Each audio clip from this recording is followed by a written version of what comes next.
I wanted to take ayahuasca, but I went to Vietnam just when it opened up, when they were still in embargo, and you didn't find many foreigners.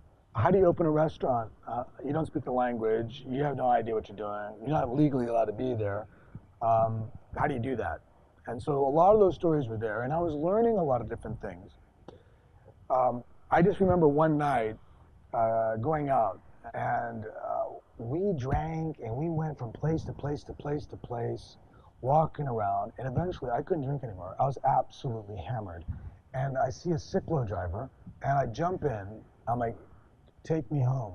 Because I couldn't remember how to pronounce the name of the street, and I couldn't remember the street name. And I just remember the guy would just slow down and ask people on corners.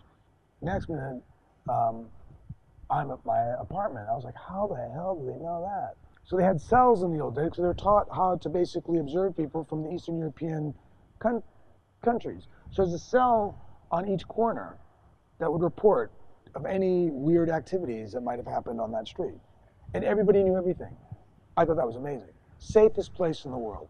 I was actually quoted by a professor, an American professor teaching, I don't know, some master's program, and he says, why would you want to live in Vietnam?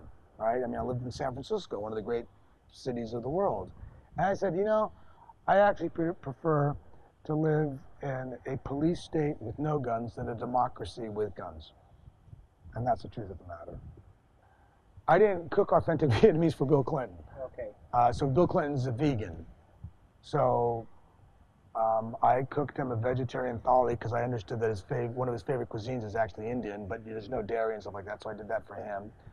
Dylan wanted a chicken noodle soup, but he didn't want a Vietnamese pho. He wanted a chicken noodle soup. Well, I know that Jagger is pretty much an Epicurean, right? And I know he's really into Asian cuisine as well. He's also into Japanese, Peruvian. He was a huge fan of Toshiro in Peru, in Lima. I think chefs like to cook for foodies. Just because you're a celebrity doesn't mean you have a palate. And so you want someone to appreciate what you do. So it's not the celebrity. It's nice to meet them. Interesting, you know, not talking to them as like, you know, oh my God, Rolling Stone, you know, you're not out a zillion ones, but just having a conversation with someone that you've admired for decades would be kind of fun.